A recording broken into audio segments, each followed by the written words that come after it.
آج نوجوان لڑکا ہے کہتا ہے مجھ سے بھوک برداشت نہیں ہوتی. میرے بھائی رب بیماری لا دینا، اللہ سے دعا مانگے اللہ شفائیں عطا فرمائے، اور دعا کرے اللہ آزمائش سے محفوظ فرمائے. آپ یقین کریں میں نے لوگوں کو دیکھا ہے حلق سے قطرہ نہیں اترتا، خوراک کی نالی لگی ہوئی ہے، اعلیٰ غذائیں پکی ہوئی پڑی ہیں، عرش کا مالک کہتا ہے میں تیرے حلق سے گزرنے نہیں دوں گا. قانون بن گیا.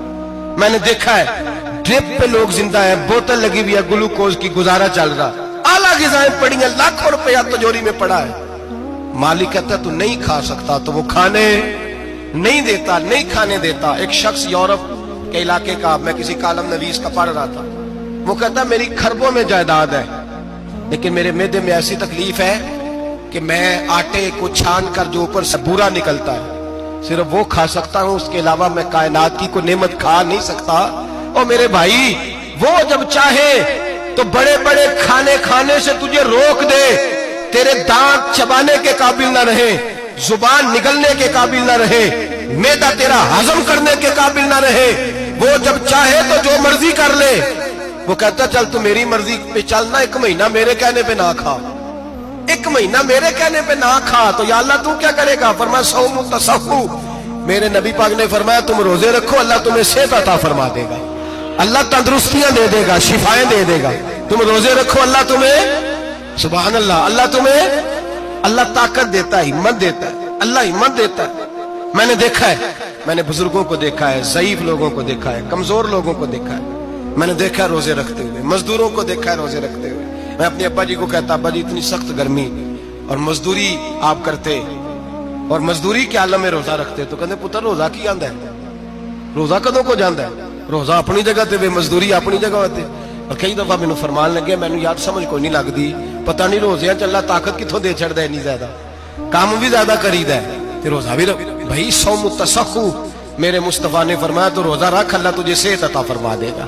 رب تعالیٰ تجھے، یہاں ہوٹل کھلے ہوئے ہیں، یہاں عجیب حالات ہیں، ہوٹل کھلے ہوئے ہیں، لوگ بہانے ڈھونڈتے پھرتے ہیں، کہتے ہیں کٹ لگ گیا تھا، ذرا تھوڑا سا خون نکل آیا، سنی پلاس لگائی ہے تو روزہ نہیں رکھا، یہ ذرا مجھے تھوڑی دقت ہو گیا تو میں نے روزہ نہیں رکھا، کھانسی لگ گئی ہے تو روزہ نہیں رکھا. او خدا کے بندے، روزہ تو نعمت ہے. اور سبحان اللہ میرے نبی پاک نے فرمایا لکل شیء زکات وزکات الجسد الصوم.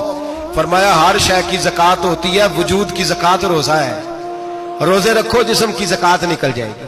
فاقہ کرنا بھی میرے نبی پاک کی سنت ہے، مسواک کرنا بھی سنت ہے، اور فاقہ کرنا بھی.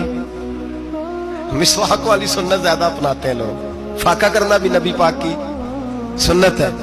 ایک صاحب مجھے کہنے لگے جناب بیٹھ کے کھانا حضور کی سنت ہے. میں نے کہا کبھی کبھی نہ کھانا بھی نبی پاک کی سنت ہے، نہ کھانا بھی حضور کی سنت ہے.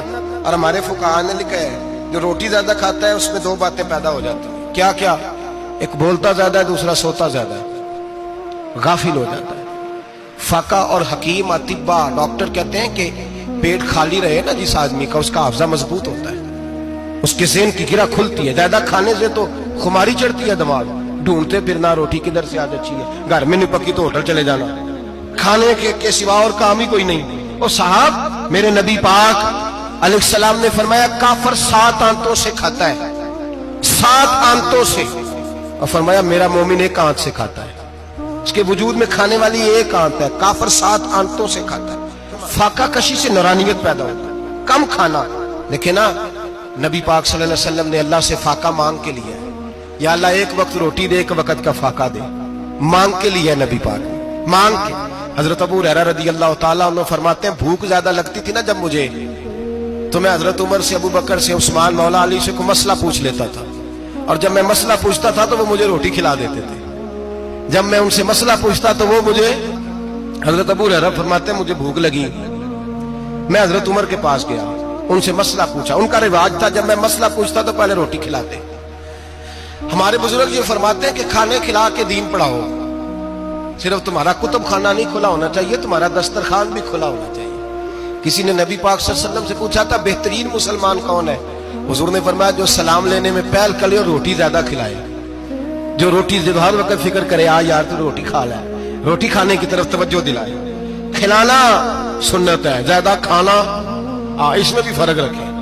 تو نبی پاک صلی اللہ علیہ وسلم کے صحابی حضرت ابو ہریرہ رضی اللہ تعالیٰ عنہ فرماتے ہیں میں نے حضرت عمر سے مسئلہ پوچھا، میں نے کہا حضور مسئلہ بتائیں، تو کہتے پہلے ان کی عادت تھی جب میں مسئلہ پوچھتا تو روٹی بھی کھلاتے، آج انہوں نے مسئلہ ہی بتایا ہے، روٹی کوئی نہیں کھلائی۔ تو مجھے کہنے لگے ابو ہریرہ تو سوچتا ہوگا روٹی نہیں اس نے پوچھی، تو نے کب سے کھانا نہیں کھایا؟ میں نے کہا صبح سے۔ تو جناب عمر کہنے لگے میں نے کل صبح سے نہیں کھایا، چل ابو بکر صدیق کے گھر مسئلہ پوچھتے ہیں۔ کہتے جناب صدیق اکبر کے دروازے پہ گئے، جا کر کے ان سے مسئلہ پوچھا۔ ان کی بھی عادت تھی جب کوئی مسئلہ پوچھنے جاتے تو دسترخوان بچھا لیتے، کہتے آؤ روٹی بھی کھلاتا ہوں مسئلے بھی بتاتا ہوں۔ کہتے ہیں گئے تو انہوں نے بھی مسئلہ بتایا، روٹی کوئی نہ پوچھی۔ تو کہنے لگے عمر ابو ہریرہ تم لوگوں نے کل پرسوں سے نہیں نہ کھایا ہوگا، اور ابو بکر کو 4 دن گزر گئے ہیں، تھوڑا سا دودھ ملا ہے یا کھجور ملی ہے، روٹی کوئی نہیں ملی، چلو در رسول پہ چلتے ہیں، آؤ حضور کی بارگاہ۔ کہتے ہیں نبی پاک کی بارگاہ میں آئے، حضور نے چہرے دیکھے، کریم سے مسئلہ نہیں پوچھنا پڑا۔ میرے مصطفیٰ کریم نے فرمایا بھوک لگی ہوئی ہے تم تینوں کو، 3-4 دن ہو گئے؟ اللہ کے رسول نے فرمایا مجھے پورا ہفتہ ہو گیا ہے۔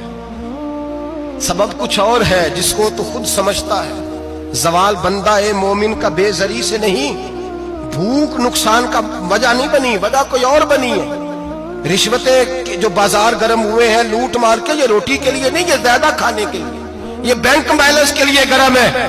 یہ لوٹ مار کا مقصد کوٹھیاں بنانا ہے، روٹی کا تو رب کریم کا وعدہ ہے۔ جو روز روتا ہے شام کو کہ میرا کاروبار کوئی نہیں، اصل میں کہتا ہے بنگلہ کوئی نہیں، اصل میں کہتا ہے کار کوئی نہیں، پجاروں کوئی نہیں، روٹی تو اللہ عطا فرماتا ہے، اس کا وعدہ ہے۔ فرمایا حضور نے 3 دن بیت گئے، چلو میرا بے تکلف صحابی ہے ابو الحسن انصاری، وہ بڑے نصیب والے ہوتے ہیں جن کو میرے نبی پاک خود کہتے تھے کہ تیری فلانی ذمہ داری ہے۔ اس زمانے کا تو کسی کو کہہ دیا جائے یہ تیری ذمہ داری ہے تو کہتا ہے یہ تو پھٹیکے ڈالنے لگ گیا، یہاں سے تو چھٹی کر جانی چاہیے۔ خوش ہوتے تھے صحابہ کہ ہماری ذمہ داری لگی۔ کہتے ہیں حضرت ابو الحسن انصاری کے گھر گئے، نبی پاک نے فرمایا بھوک بڑی لگی ہے کھانا لا۔ کہتے ہیں حضور نے اسے کہا تو اس آدمی کو تو وجد ہی ہو گیا، اس نے کہا میرے اتنے نصیب کہ حضور کا یہ کھانا کھلا۔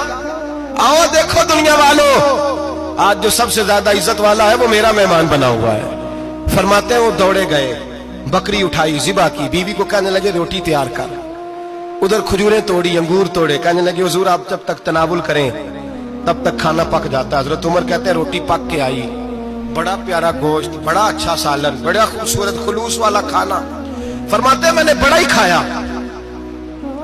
نبی پاک نے نا ایک روٹی لی اور چھوٹی چپاتی، تھوڑا تھوڑا سالن کونوں سے، اور جب نبی پاک نے کھا لیا تو حضور کی آنکھوں میں آنسو آئے۔ حضرت عمر کہنے لگے حضور روئے کیوں؟ نبی پاک نے فرمایا سوچتا ہوں 7 دن کے فاقے کے بعد کھایا ہے، پر ڈرتا ہوں رب اس کا حساب پوچھے گا تو جواب کیسے دینا ہے، اس کا حساب بھی تو دینا ہے نا جو کھایا ہے۔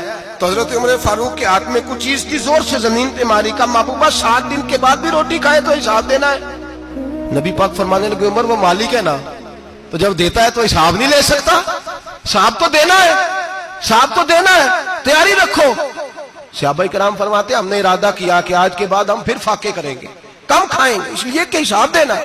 میرے بھائی وہ فاقہ کشی کرتے تھے، ڈرتے تھے، یہاں تو لوگ کھا کے بیمار ہیں، کھاتے جا رہے ہیں سوتے جا رہے ہیں، کھاتے جا رہے ہیں سوتے جا رہے ہیں۔